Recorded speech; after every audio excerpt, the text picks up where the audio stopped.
All right, it is time to call our meeting to order. Roll call, everyone's present. Councilor Nerda is joining us on Zoom. Disclosure of pecuniary interests. If there is any, please forward them through to Alan. Minutes of the previous meeting. Any errors or omissions or business arising? Seeing none, need a motion to accept those minutes. Councilor Daigle, Councilor Irwin, all in favor? Carried.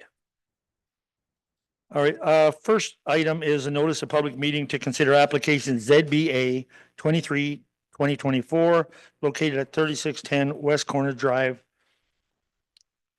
Ashley, whenever you're ready. Thank you, Mayor Ross. I'm just sharing my screen here so you have a visual.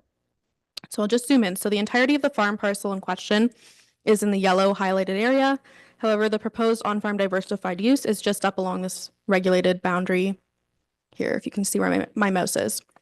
So the purpose of this evening is to hold a statutory public meeting for the official plan amendment and zoning bylaw amendment, and to provide council and the public an opportunity to ask questions and seek additional information, as well as to provide feedback for consideration. A recommendation report will be brought back before council at a later date after feedback has been received and taken into account. So the subject lands have a municipal address of 3610 West Corner Drive. They're located on the north side of West Corner Drive, east of McLean Road, and surrounding uses are predominantly agricultural in nature, with a portion of the lands shown in the red hatched area on the map being regulated by the Asable Bayfield Conservation Authority. The lands are located in a prime agricultural area, and they're approximately 97.16 acres in size. They currently contain an existing single detached dwelling just towards the front of the property there, as well as 3 agricultural buildings and agricultural lands and crop production. The owner is affiliated with Good Food Farms, which is a women-owned and managed social enterprise focused on regenerative farming practices. Currently, their primary products are focused on outdoor free-range pastured chicken products that are sold at farmers markets, and they also have planted perennial fruit and nut trees on the property. The owner is proposing to establish what the province classifies as an on-farm diversified use, which includes an agritourism and agricultural related use, as well as a permanent detached additional residential unit. This requires both the official plan amendment and the zoning bylaw amendment applications to achieve. The focus on the on-farm diversified use will be on promoting and educating people on sustainable practices of the farm and on local foods grown in the region, as well as encouraging people to connect with the natural features of the lands and the area. The owner is proposing to construct 3 short-term off-grid vacation suites or bunkies that are sustainably designed. We'll have an attached greenhouse and also a covered porch. So I've pulled up a visual there of the proposed building plans. So you can see the greenhouse attached on the rear. Each of these bunkies will be approximately 780 square feet to 1,000 square feet and will be powered by solar. Will have their own holding tank for water and their own composting toilets. A site plan control application is also required, which will ultimately outline the details of the development, including but not limited to the location of the access driveway, the parking area, grading and drainage plans, as well as the specific bunkie locations. Generally speaking, though, the intent is to remain outside of the regulated area of the Conservation Authority, just within this rough proximity where my mouse is showing. So the owner, as noted, is also proposing to construct a permanent detached additional residential unit in line with the provincial policy changes that came into effect on October 20th, 2024. And in the future, the owner may wish to expand their services offered on their on-farm diversified use to include yoga and massage services and the establishment of an on-farm store where products from the livestock raised on the farm can be processed to create value-added products which can then be sold. To establish these future proposals, however, an amendment to the site plan control application would be required. So right now we're specifically looking at the bunkies. The lands are currently designated in the Middlesex County and the North Middlesex official plan as being within the agricultural area, and a portion of the lands do contain significant woodlands and hazard lands. However, as I have noted, no development or site alteration is proposed within these areas of the property. So to establish this use, the official plan amendment will be creating what's called a special agricultural policy area. So it will be specific to this property, and the zone bylaw amendment will be specific to this property as well. All agencies and neighbors within 120 meters of the property were circulated, and the notice has been posted on the property in accordance with the requirements of the Planning Act. Comments received to date have been outlined in the report, but can be summarized by the following. No concerns were noted by Canada Post or by the North Middlesex Drainage Superintendent. The Asable Bayfield Conservation Authority is recommending that the zoning bylaw amendment be limited in area to the south portion of the property outside of the regulation limits. Again, that area that I've been pointing out with my mouse there. The chief building official has advised that the location of the use for the bunkies is to be narrowed down on the proposed zoning map, similar to ABCA's requirements. The additional residential unit size limits should also be clearly outlined. One of the provincial policy requirements is that these are subordinate in scale and size, so that's certainly something we will bring forward with the recommendation report. The use of site plan control is recommended, and the fire chief will be consulted with during that process as well, and they have been circulated to date, just regarding safe access and firefighting requirements. Again, the site plans where the more details will be evaluated at that point in time. Middlesex County Emergency Services did submit comments after the report had been completed, but generally note that the existing 911 address will remain for the property for the single detached dwelling. If the existing laneway is used to access the bunkies, then an appropriate wayfinding signage must be added. However, if a new driveway is proposed, then a new 911 address, sequential numbering will be assigned. And no public comments were submitted prior to the submission of this report. The primarily applicable policies I've provided in more detail in my report. However, I will bring back a detailed analysis with the recommendation at a later date. Right now, we're aiming for December 18th.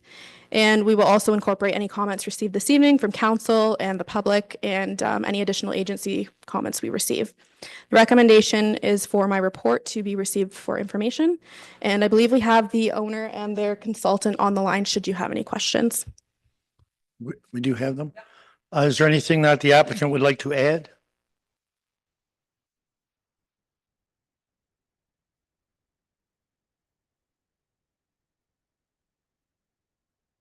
They are there. Is that correct?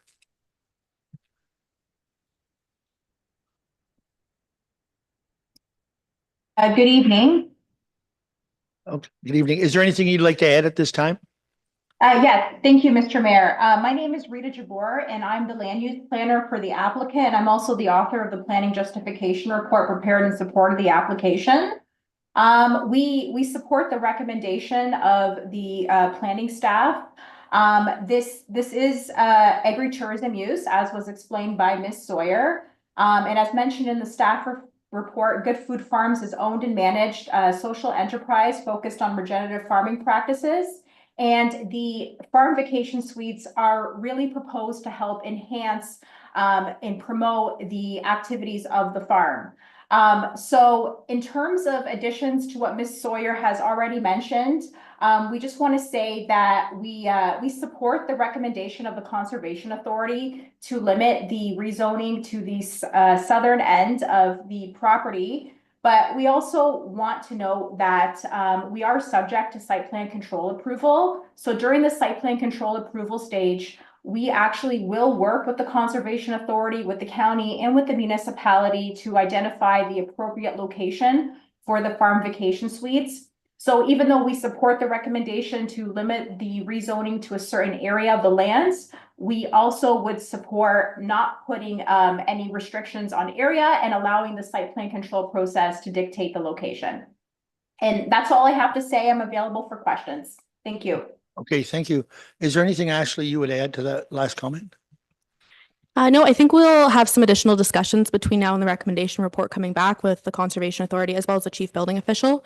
And then our recommendation will be based on everyone's input. Okay, thank you. We have no written submissions. And is there anyone from the public who would like to speak on this issue? Seeing none. Questions for council? Councillor Keogh. Thank you, Mayor Rob. Ashley, I'd just like for clarification, on that map, right in the middle, it says A1. Is there proposed bunkies to go in that portion?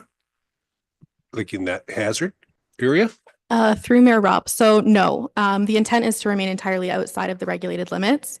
And the A1 zoning, as it's looking right now, will remain on that portion of the property, and the site specific will be limited to the area where they're proposing the on-farm diversified use outside of the regulated area. Thank you. Okay. Any other?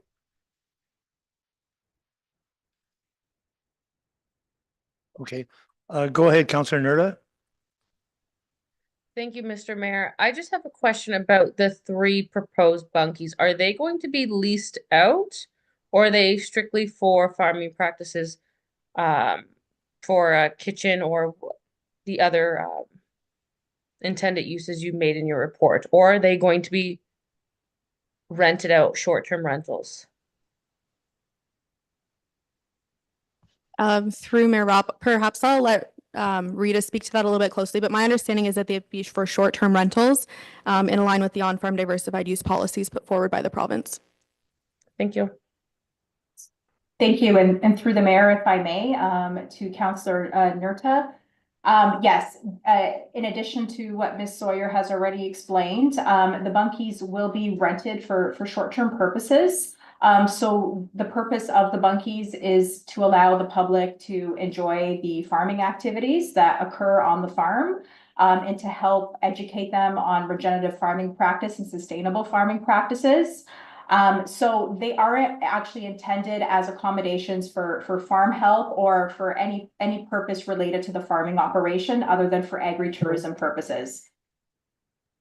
Okay, thank you. Okay, and we also have a question or comment from the owner. Tina, I think you have your hand up as well. Hi, I just wanted to address the question that was asked if we had any comments, but I think both Rita and Ashley have kind of addressed anything that that was asked, but I'm happy to answer any questions if there are any. Okay, thank you. Questions, Councillor Canelson and then Councillor Irwin. Thank you, Mayor Rob. Yeah, my question, I guess, would be for the owner, Tina, I suppose. Is there any intention to incorporate some form of entertainment, say like music or anything of that sort? So the intention of the bunkies, and as you can see, they're solar powered, they're focused on like nature enjoyment, access to healthy and nutritious foods. So they're not, I guess, a conventional rental bunkie. They're going to be geared towards a specific audience who wants to unplug a little bit, simplify their vacation, and just enjoy nature. We're going to encourage day trips, promote some of the local attractions, that kind of thing. Does that answer your question? Sort of. So what you're saying is that there will be, it's not going to transform it into a wedding venue? There's no intention to do that, no. Okay, thank you. Councillor Irwin. Thank you, Your Worship. Through you, looking at the configurations of the bunkies and the solar power, are these seasonal?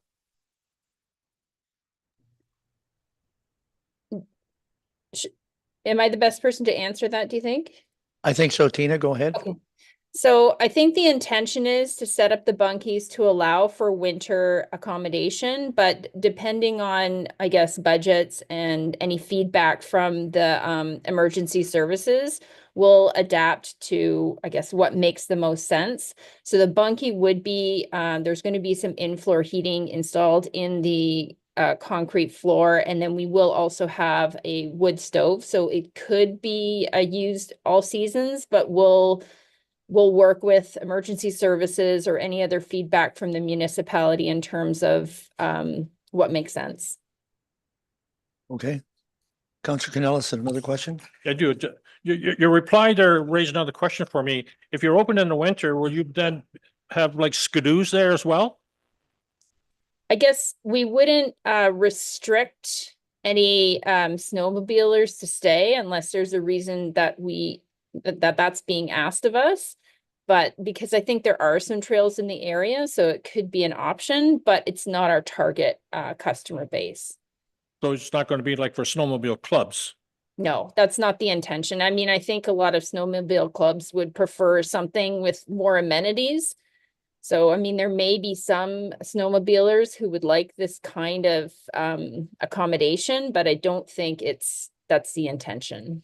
Okay, thank you. Any other questions from council? Seeing no other questions, we do have a recommended motion in front of us, and that is to receive this for information. Moved by Councillor Irwin, seconded by Deputy Mayor Hodgins. In favor? Opposed? No? All in favor? Okay. Thanks, Ashley. Our next item is we have no delegation, so departmental report and Brandon McLeod.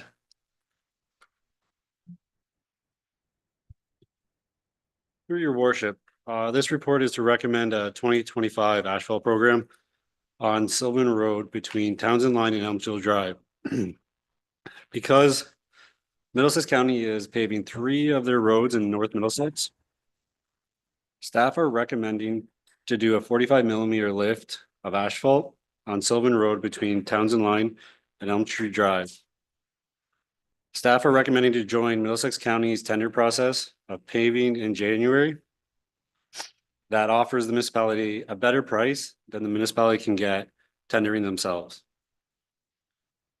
North Middlesex hasn't had any reconstruction done to our roads in 6+ years. Staff investigated Sylvan Road in between Townsend Line and Elm Tree Drive and have concluded that this section needs to be reconstructed. The Public Works Department would do the reconstruction part in-house, so that would help in the cost. The deficiencies in this section of road identified by staff include 2 bumps on the road that are pretty bad at the bridge and a box culvert, potholes, some spots that have poor subbase, and multiple types of cracking. Middlesex County is also completing paving on Narren Road between Petty Street and Highway 7 and Park Hill Drive between Victoria Street and Tow Road. Staff are recommending to extend the approaches on municipal roads off these sections of roads to reduce the impact of acceleration has on our gravel roads, aka washboarding. Staff are recommend the estimate cost for this capital project to pave and reconstruct Sylvan Road and extend approaches off Narren and Park Hill Drive would be $799,720. All right, thank you, Brandon. Questions from council? Councilor Keel. Thank you, Mayor Rob. Brandon, I have a couple of questions. Your approaches off Narren Road and Park Hill Drive, are they going to make those intersections any wider? Or is it just the fact that they're going to be consistent asphalt around the corners? Through your worship, they're not making it wider. It would just extend the approach on our part of our road on those ones to help with the choppiness that happens there and acceleration and keeping gravel off the county roads as much as we can. And my second question is, will there be any weight limit or weight restrictions to that road, or will there be an increase with having put this kind of money into it? Through your worship, there would be no weight restrictions. It'd be the same status quo as what it is now. Okay, other questions? Councilor Canellison. Thank you, Mayor Rob. Brendan, I think I have a couple of questions, and I don't know whether they're for Ralph or the budget committee or for yourself, but what's the status of the budget deliberations at this time, and how's that going to impact on our budget? I don't know who's going to answer that. Go ahead, Ralph. Thank you, Mr. Mayor. Through you to the member. Budget process has not begun yet. It is tardy. We should have started probably 2-3 months ago if we wanted to be with the cutting edge municipalities in terms of budget process. Traditionally, we would have started from your past practice late October, early November. But as you're aware, I wasn't even here at that time. So we're behind the 8 ball on trying to get the information required to base that budget deliberation on so that we can then bring something forward that you can actually look at and have an intelligent conversation over, as opposed to just speculations and a whole bunch of numbers in the air. Well, thank you. That was precisely my point. And as much as I appreciate Brandon bringing this forward, and I do think it's time that we start looking after our paved roads, because I think we've been neglecting them over the past few years, but it is a budgetary item and it's a fairly significant amount. So in as much as I want to support it, I'm challenged to do so, given that there's no information in terms of what impact it's going to have on the budget. Unless you have other mechanisms of how you propose to fund it. Are you cutting expenses elsewhere, or do you anticipate those costs will be similar as to what they were last year? Through your worship, the cut levels of service, the only one I can recommend or suggest is fresh gravel that would meet that. But that would be totally up to you, council, on that level of service you want to provide for our tax base. Yeah, Okay. and we had quite an interesting discussion with that last summer as well. Thank you. Councilor Irwin, then Councilor Keel.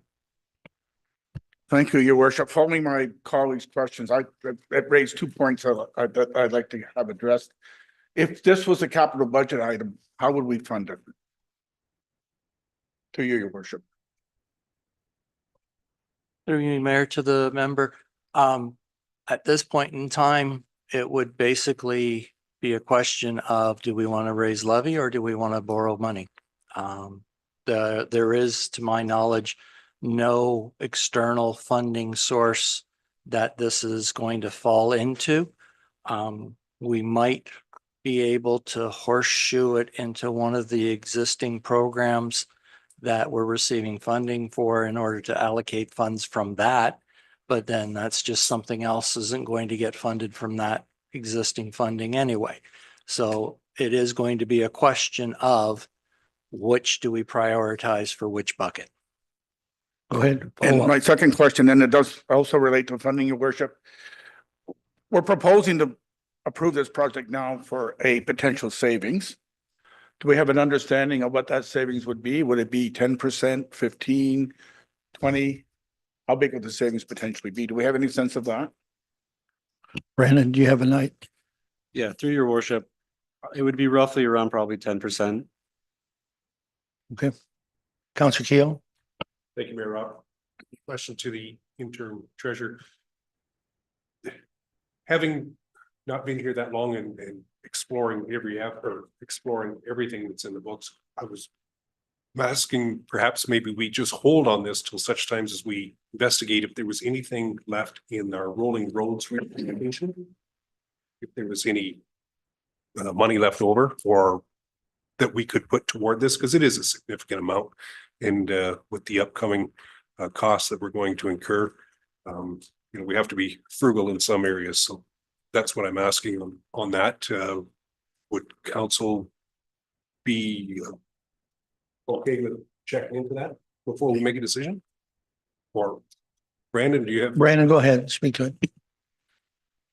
Through your worship, just to clarify too, if we push this and we don't join the county tender, they're doing it in January. So we might not be able to join them. So we would have to do it in-house. And that would be an increase in what I'm suggesting now. Follow up, John? And I understand that. So I guess what I'm going to ask then, Brandon, is what's our time limit? Do we need to know in a week or are we good till the next council meeting before we pull the trigger on this? Through your worship, that would something I'd have to follow up on with the county and see when their actually set date is the tender. Okay. Just a second. I have Councillor Nerda has had her hand up there for a bit, and then Councillor Daigle and Carolyn. Councillor Keogh asked my question already, but I would like to defer this decision until we have some more information with financials. Okay. Thank you. Councillor Daigle. Thank you, Mayor. Brandon, there's two jobs in here, right? The Sylvan Road plus then the extension of the entrances. Yes. If we took the extension of the entrances out, that would most likely save us the 10% at the higher rate. Through your worship, so yeah, the approach part of this project would be about $30,000 to do. To extend the approaches that I have asked the county to do. The other question I have is on the gas tax. We've been using gas tax to fund gravel programs and things like that. Could we get a report back showing what's left in gas tax if some of that money can be going towards this? I would turn that over to our treasurer to. Funny you say that, we just got an installment today. The gas tax fund, I'm thinking is sitting at approximately $1 million, but whether or not that is spoken for is something I'm still trying to analyze. And unfortunately, because I'm analyzing 2 years worth, that $1 million can disappear very quickly. So I wouldn't want to make a commitment that there's funds there. But as you know, the gas tax is an ongoing flow of cash. And as I was speaking to earlier, it's a question of what priority do we want to give the 2025 installments? Do we want to give it to something like this, or do we want to give it to something different? So I can understand council's hesitance to commit to this in order to have a broader picture. But at the same time, I can feel Brandon's concern over missing an opportunity to get the maximum bang for the buck. Because if we join with the county tender, we're going to get synergies of size and volume to be able to get a better unit price. That means we get more work done. Now, all the work's going to be done by contractors, so we don't have to worry about how much work we're taking on. It's just a question of how can we do it the best way. So if the concern is funding, then the question becomes, do you want to prioritize your available funding to a program like this? Or do you want to prioritize it to something else that hasn't been discussed yet? Thank you, Ralph. Carolyn. And that's a perfect segue to what I was going to suggest is that if we take a look at, I know we don't have everything ready for budget, and that is a given. However, we could certainly look at the capital projects that you'll be looking at bringing forward as part of the infrastructure package for Public Works. And we can certainly look at what we would like to make a priority and see where this one falls and bring that back to the next meeting for council to consider. It won't be the fulsome budget, but we could certainly, if we would just look at doing a budget that's of a similar number factor to last year, then we could see where we want to put our monies. And does this fit into that priority? Okay. Councillor Knellison. Thank you. Brendan, I have one final question. That is, if we join the county now, are we then committed? We must follow through? So yeah, what I was told, if we join the tender and then we back out, we are still responsible for maybe a percentage of what we recommended to the contractor that we still might have to pay. And that's what I thought. Thank you. Okay, thank you. Other questions on this? Deputy Mayor Hodgins. Thank you, Mr. Mayor. I agree with everything being said here tonight. Brandon, I know you says here we got to January. You can speak to the county and find out what the actual date is, that we need to join in. Is this something that we can defer for at least 2 weeks to the next meeting to think about and see if there's more information that you can get to come back and provide? Through your worship, yes, I can find out. I'll make a phone call or email tomorrow and touch base with my colleagues there at the county to find out what date they're referring to tender. He's just watching the Leafs game. Give him a text now and see what he says. But any other questions on this? Comments? Councillor Irwin. I just want to make this clear then, your worship. If we were to defer this for 2 weeks to gather the information we discussed tonight, the opportunity will still be there. Well, that's what we want to know. That's what we want to know. Because if we can do that, then I would make that motion. Okay, I would just, before we make the motion, I would just like to say I do support it if we can do it. And that's why I did want to hear from our finance department on this. It is an opportunity, and as you said, Brandon, you are putting in a higher number than what's expected, but it's a very substantial, and I think if we had a little more information, that would help us. I think they put the tender out in January, correct? So they'll want a little time to get that tender ready. So yeah, we need to find out for sure if we have 2 weeks or not. Councillor Dane. You just stated that the tender's going in at a larger quantity. If we don't go ahead, are we getting billed on the larger quantity or what it just turns out to be a lot more money. So sorry, I didn't quite get how you meant. Yeah, okay, if we're putting in for $730,000 or whatever it is, and say we only go with half of it, do we pay the penalty on the full amount? Yeah, we would want to give them the number, what we're looking for. Brandon would want to give them the coverage that we want, right? Yeah, through your worship. Yeah, I would like to give him the exact number we're recommending to do. So there's none of this back and forth. of what we're not in our doing. On And that end. they do tender that out in different job lots. The county does tender out their paving in different job lots, so that's why this would probably be in the one tender. So, okay. So we're going to hope that we'll see if it's 2 weeks. I guess we were looking for a motion. And Councillor Irwin, was there other comments, other questions? No? You were gonna make a motion? I'll move that we defer this decision for 2 weeks to allow staff to gather information to answer council's questions this evening. Okay, a seconder for that. Councillor Daigle. All in favor? Carry. Good. Thanks, Brandon. Report from Ralph on the Director of Finance, and that is on the Ontario Infrastructure and Lands Corporation debenture.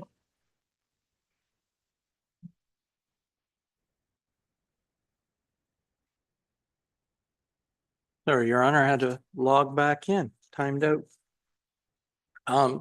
This report shouldn't be too much of a surprise to council. It relates to a bylaw that was passed in 2021 authorizing staff to enter into an agreement with the Ontario Infrastructure Land Corporation regarding funds towards the building of the Elsa Craig Water Tower project. The original allowance was for up to $8 million to be borrowed. Advances were received in the quantity of $6.5 million. It is now time to establish the actual debenture to repay the province. So that's what this new bylaw number 99 is asking to do.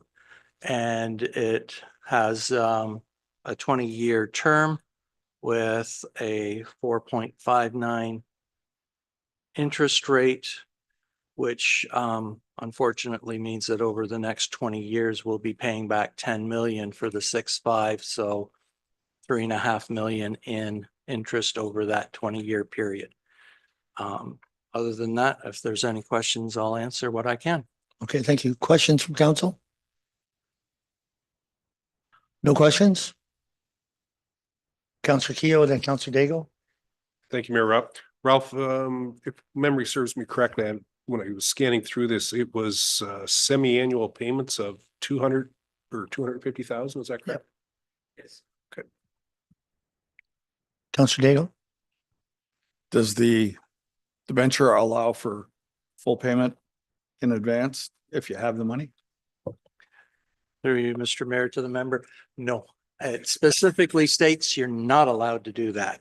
The province wants to earn that interest back to pay off the fact that they held the loan for us over the 3 years while the advances were already out. So yeah, this is a closed situation with no repayments.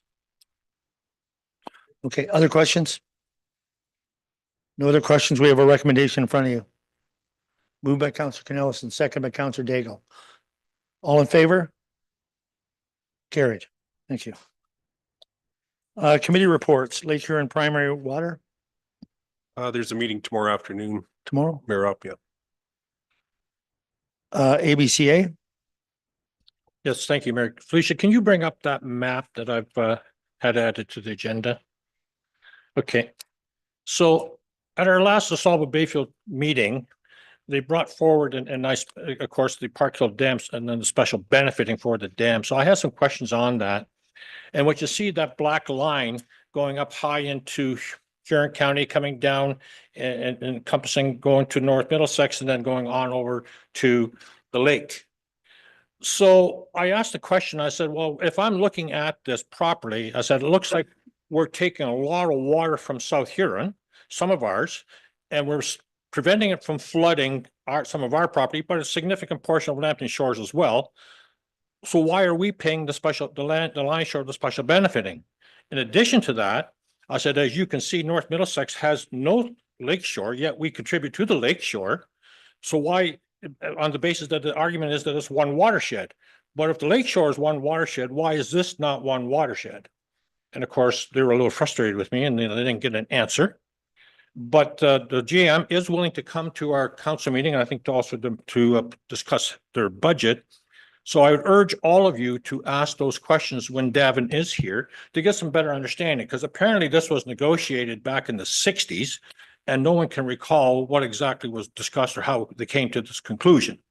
But I continue to feel that it seems to be significantly unfair to North Middlesex. I don't know what the rest of you feel about it. As you can see, I think there's the other graph there is that we pay 48%. Sorry? No, it's all right. Go ahead. Yeah, so Lambton Shores is responsible for 23%, South Huron for 3.5%, and we're responsible for 48% of the special benefiting, which seems significantly unfair to me. But I don't know if any of you have questions, or if you do, I'd urge you to ask them of Davin when he's here. Did you get any answer at all on that? No, I just got the answer. I got two, I had a response that it was negotiated back in the sixties. No one understands why.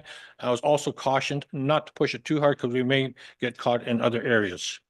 Okay, thank you. Any questions for the counselor? Do we have ABCA coming to us? Are they booked to come to us? Not that I'm aware of. I haven't heard from him. Just looking at the clerk for his concurrence. No, we haven't, but certainly we can arrange for it at a future meeting. But did they suggest that they were going to be contacting us? I'm sorry. They said that they'd make themselves available to discuss their budget. And I told Davin that he would probably be invited to our council for Okay. the budget and also to discuss this issue here. Okay, certainly we can send out an invite. I'm sure the clerk will take care of that. Yeah. And again, I just urge all of you to ask these questions because I've done it a number of times. I need some support on this one. Okay, thank you. No other questions for ABCA? All right, Blue Water Recycling, Nothing at this time.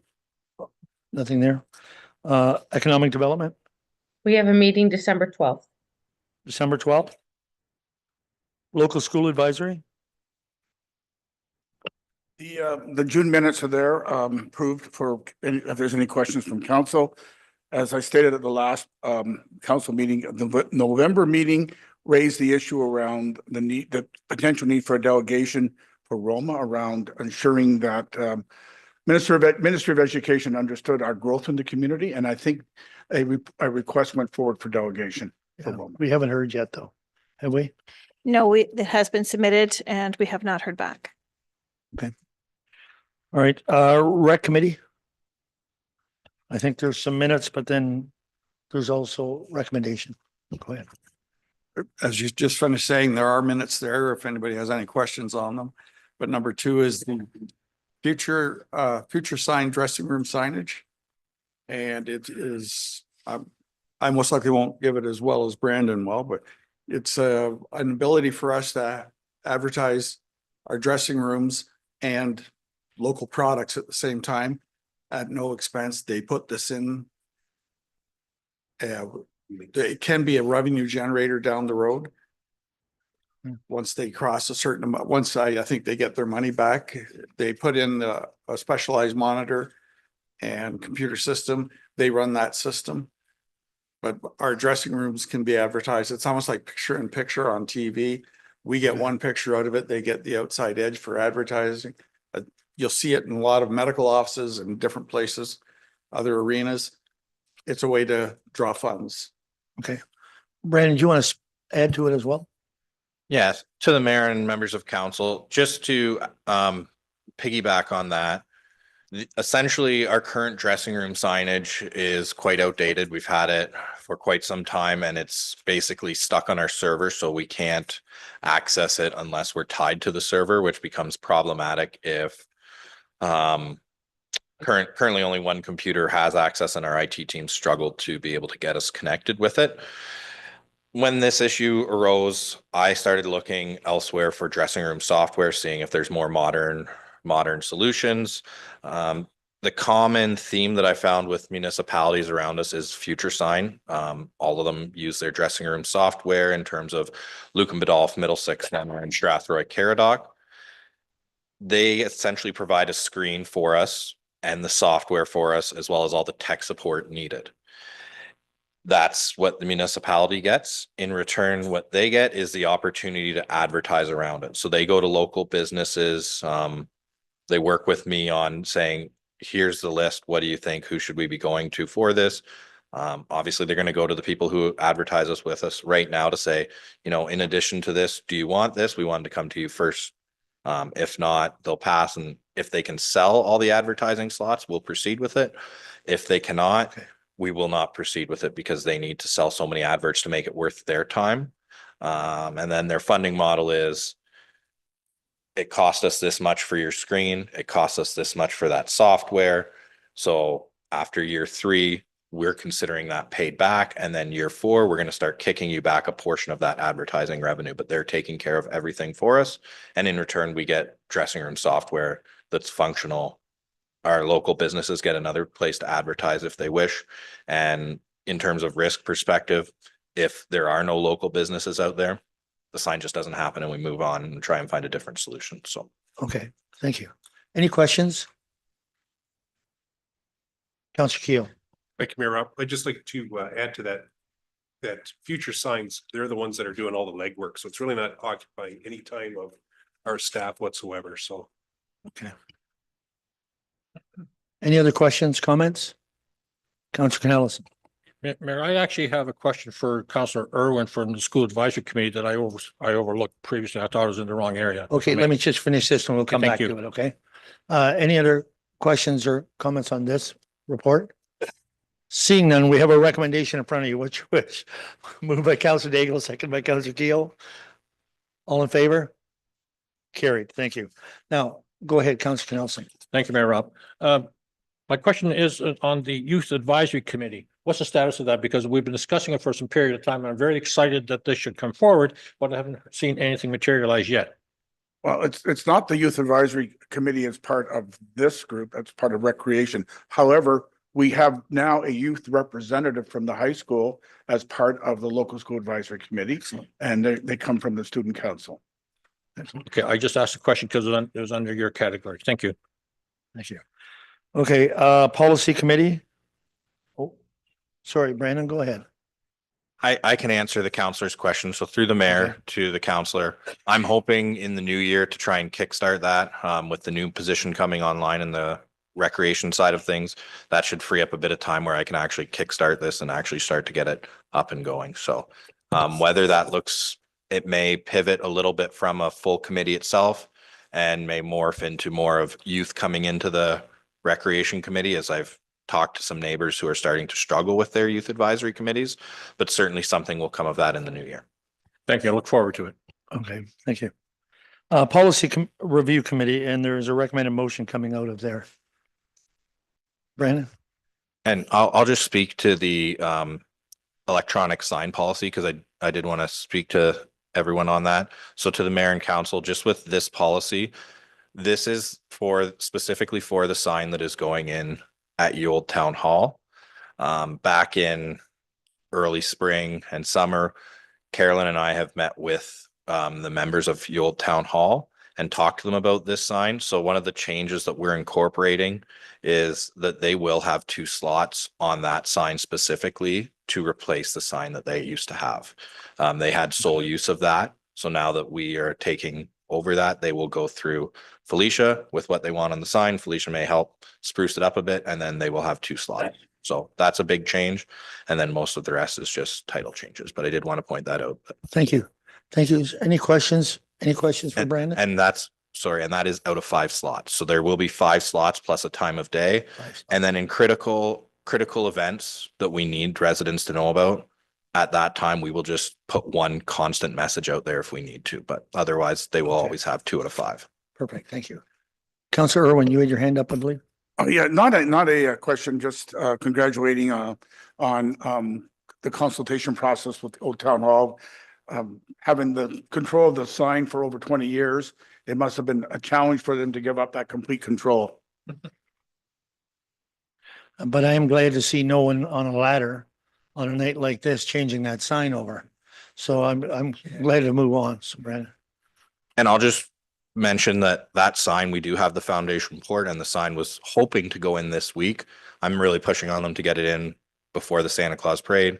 As you know, weather has not cooperated with us this week, but. Yeah. Councillor Keel. Being as frugal as I am, what are we doing with the old sign if we own it? Currently, it is sitting at the McGilvery Works Yard, I believe. And it may be going towards, we're looking into, I'll let the Public Works Manager speak to that. Through your worship, that sign got damaged taking down because the previous foundation in it was too big to take it down. So our staff had issues in trying to take it down safely, and some of it got damaged. I don't think it'll be in use anymore. Were you wanting it to go to Keogh's Farm Equipment Repair? No, not at all. I was just Just wondering where if it there went. was value in it, Yep. then let's Yep. have value on Yep. it. Okay. Right, do you have anything to add? Anybody else questions on this? Seeing none, we have a recommendation in front of us. Moved by Council Canelson, seconded by Deputy Mayor Hodgins. All in favor? Carried. What's the next one here? Sorry. Okay, old utility collection and billing. You're gonna start on that, Councilor Daigle? I'll start on that. This policy has been a long time in the coming, or a long time needed. Not maybe that long in coming. It gives our staff a framework for their billings, for their how to schedule them, everything in writing. It's not going to be perfect. It's going to have to be amended. We know that. But it gives us a start to get this straightened around. Okay, thank you. Councilor Canelson. Thank you, Mayor Rob. Councilor, I'm pleased to see that you're coming something forward with the billing because it's high time we did that. And I think there's a number of meters there that are not being read or not functioning properly. However, having gone through it, I have a couple of questions for you. And that is on the water issues themselves. I noticed that in the policy, it talks about if an agricultural industry reduces the amount of water's usage because it got rid of livestock, then water will not be held accountable for the 3-year period, which makes perfect sense. And I fully support that. However, I didn't see anything about a business. If a business in our urban area was to shut down, they are still expected to pay the full water rate and the sewer rate, even though no water is being used or sent into the sewer system. And I think that's an oversight that I think needs to be corrected. The other part of that as well is that in the past, we have had situations where a house may have been destroyed by fire or tore down and was reconstructed sometime later. And the owner of that property was expected to pay the full reconnection fee of $11,000 or $12,000. The argument being that they were not billed for the infrastructure component of the water system during the time that the unit was not there. My feeling is that the owner of the property should have the option of continuing to receive invoices and pay into the infrastructure component of the water system so that they will not have to pay the $12,000 reconnect fee when they do reconstruct. Is that something that can be considered for the water policy? I would definitely say yes to that, but it should be something that be reconsidered. So this policy can be amended at a later date. As soon as tomorrow, if you want, like the next meeting, we'll discuss it, whatever amendments are there, and we'll, if they are beneficial to the municipality and to our ratepayers, we'll put them in.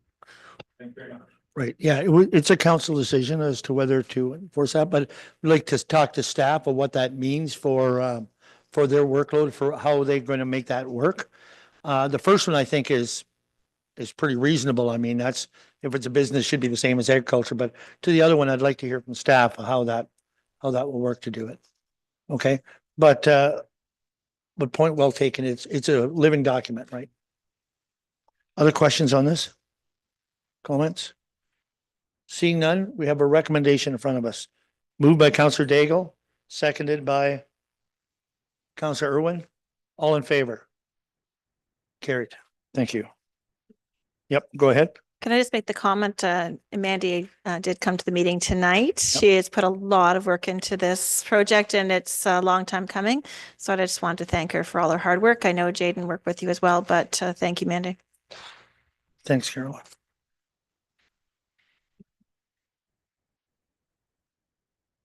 All right, Fire Committee. So everybody, if I may, Councillor, and then I'll give it to you. Everybody's got a master plan in front of them. And it's just there for you to have a look at for tonight. The quiz will be next council meeting. Go ahead now, Councillor Nelson. The two of you stole my thunder. I have nothing to say. That's, That's hard to believe. Okay, sorry, Budget Committee, we're still waiting on that. We don't really have a report on that right now. Community Development Fund Committee, Felicia, the deadline's closed and you have all of and I did see something about a meeting and when that meeting would be.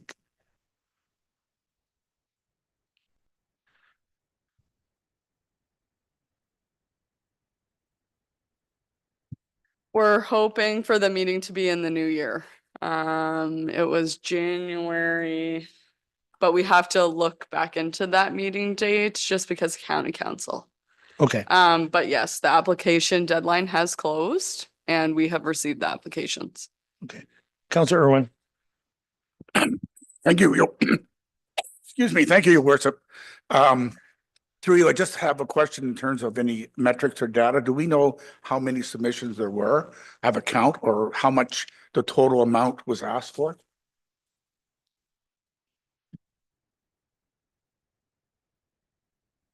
Go ahead. Your worship, I can't look that up. It's going to take me a couple minutes. So if Oh, I okay. suggest Get we back, proceed. we'll come back to that. All right. Do you want us to carry on or should we? Sorry, I'm just kidding. Okay. What was the next one? Oh, Aqua. Nothing from them. Okay, Deputy Mayor Hodgins, the OPP Detachment Board. Well, thank you, Mr. Mayor. No, we don't meet to the new year. As I mentioned, the last meeting, I was hoping to meet with Detachment Commander Ross Hackins.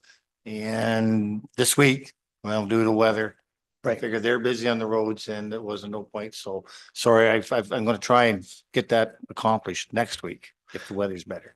So one thing, question I have for you and for the board, and I've mentioned this to the chair as well. If communities are asking for more enforcement, speed enforcement, that type of thing, can it be done? What's it look like and what are the costs to it? And I think the board is our voice to talk on those things. And I would really like to hear that come back to us because every community complains about the speed going into their communities. So. Thank you there, Mr. Mayor. I will, in my one-on-one with them, maybe make them aware of that question. Perfect. And he'd be, he might have the perfect answer for us when we finally meet at the board. Okay, thank you. Anything else on the OPP board? No? All right, correspondence, just the London. Oh, you ready? Thank you, Your Go ahead. Worship. I did some research on the Community Development Fund, and we have 30 applicants this year. The restructuring of the policy has created less compression on the costing between the groups. So I believe that we're going to be in a very good position to make some great choices in January. It's good to hear. Go ahead, Councilor Irwin. So we don't have a total dollar amount for the ask? I don't have the exact number at this point in time because I don't know one of the numbers for one of the applicants. Okay, because last year was $158,000. I looked it up prior to the meeting. Through your worship, I can confirm it's going to be less than that because of how we are using in kind now. All right, thank you. Correspondence, Middlesex London Board of Health, meeting from November 21st is the only correspondence. Other and urgent business? Councilor Irwin. Excuse me. Thank you, Your Worship. I have two items here. And I'd like to start with the first one. I think many members of council, all members of council have gotten shared some email correspondence regarding an issue on the subdivision development at 84 Queen Street in Elsa Craig. So, and the number of concerns from the residents abutting this potential the subdivision who live on Rabbitwood Crescent and Church Street in the community. So, there are some concerns, or there are concerns with the details within the site plan agreement at 84 Queens. There has been, I would say, a number of meetings, phone calls and emails over the last several days regarding this issue. Sorry. One of the considerations to the discussion that we've had with staff is that there was a number of Planning Act changes that many of you may be aware of, especially Bill 109 in this particular instance, And it makes it really difficult for what council can do in terms of the process at this time. However, it is our understanding that staff is investigating further actions and will have information to share with us in future. And I wonder if the CAO might have anything that she would like to add to that. Through your worship, yes, as the member council mentioned, there have been several meetings at the staff level as well.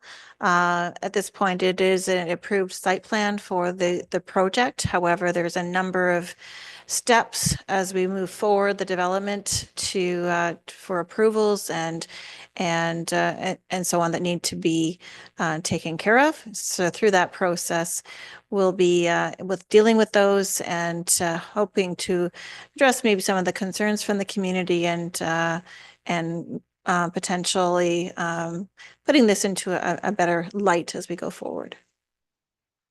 Okay. You have another item? Just to add to that, Your Worship, I mean,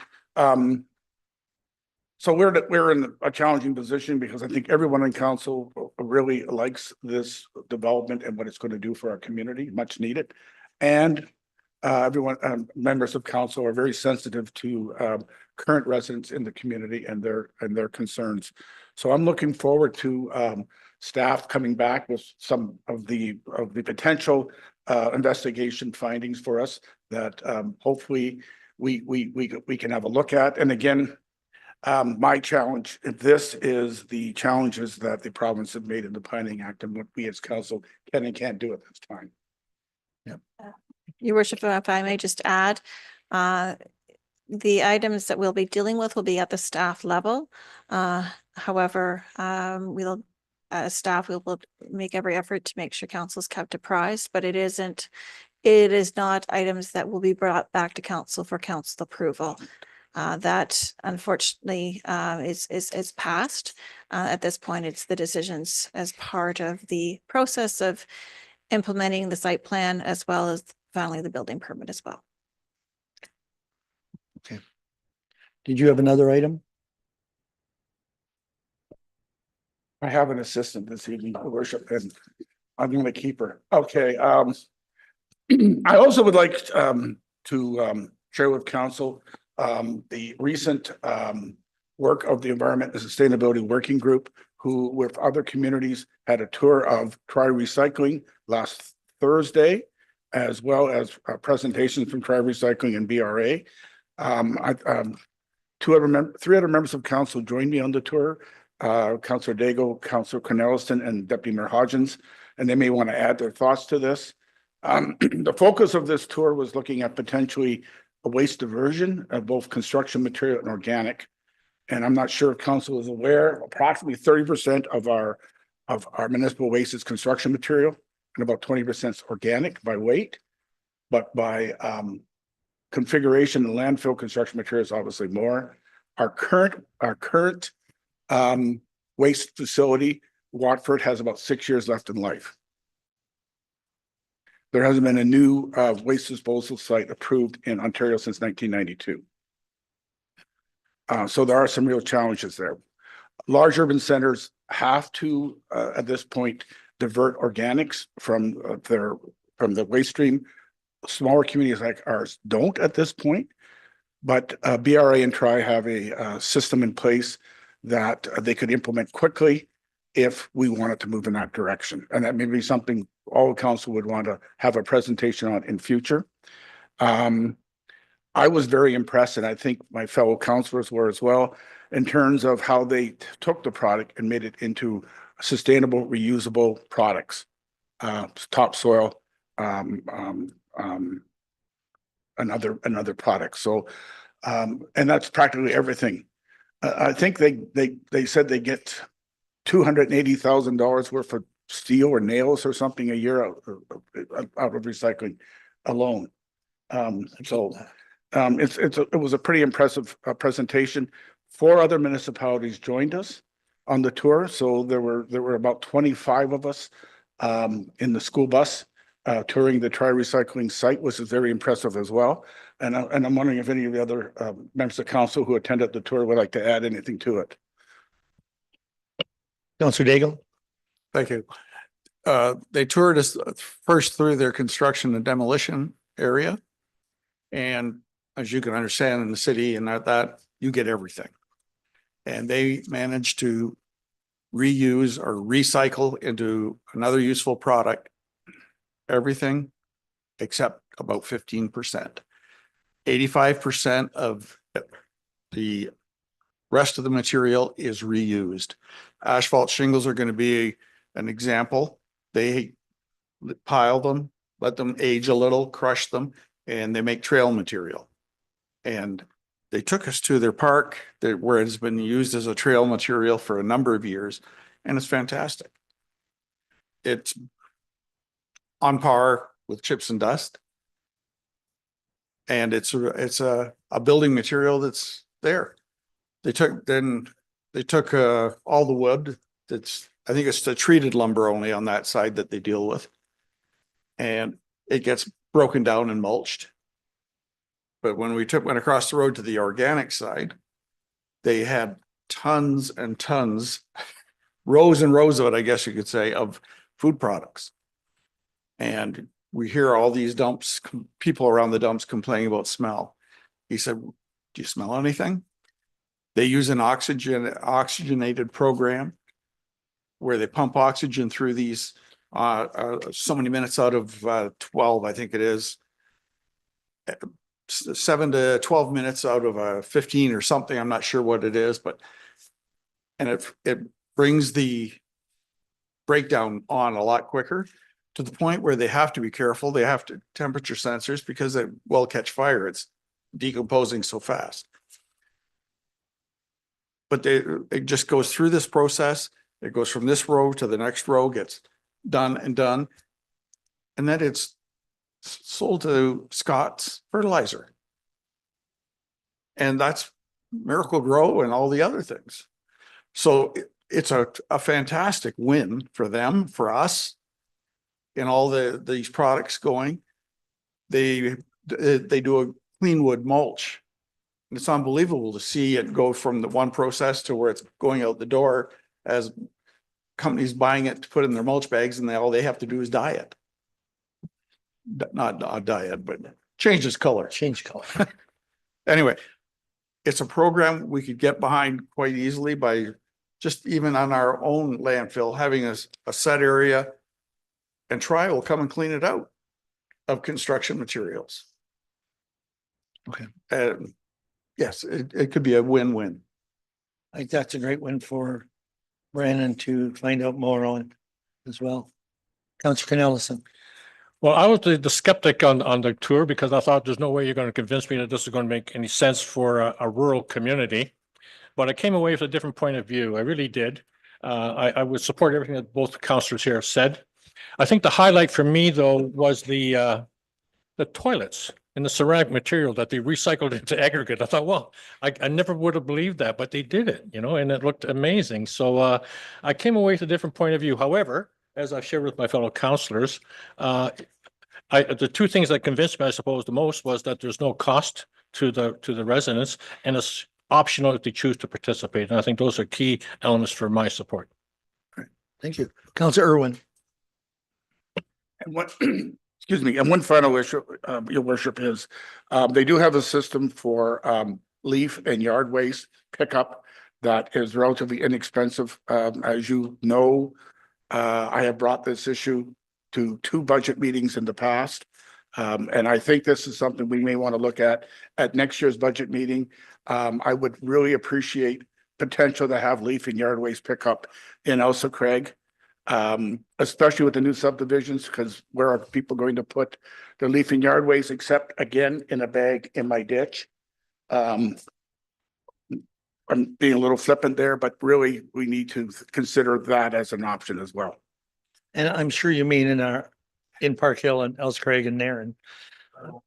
Yeah, I'm sure you mean in all of our urban centers. I at least one more depot, your worship. There is something in Park Hill currently to make it easier for residents, but I can see it expanding into all the areas you recommended. Absolutely. Okay, thank you. I do have a question. Any idea what, so to get that trail material, for example, the cost of it? Like for the community to purchase it, do we know? We'd have to ask them that. They sell out of it almost instantly every year, so we'd Yeah. have to find out. Well, that would be interesting to know, to get in. I think of Brandon, what you're doing with the trail program.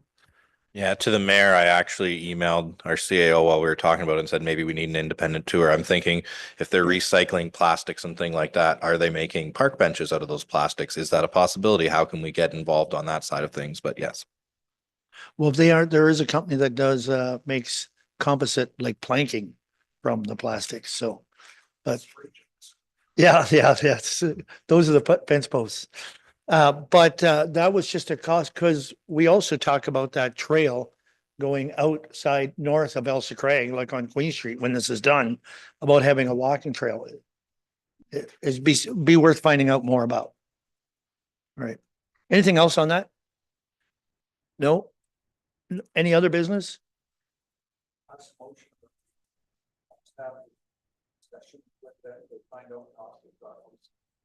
Do we need a motion or it's just direction?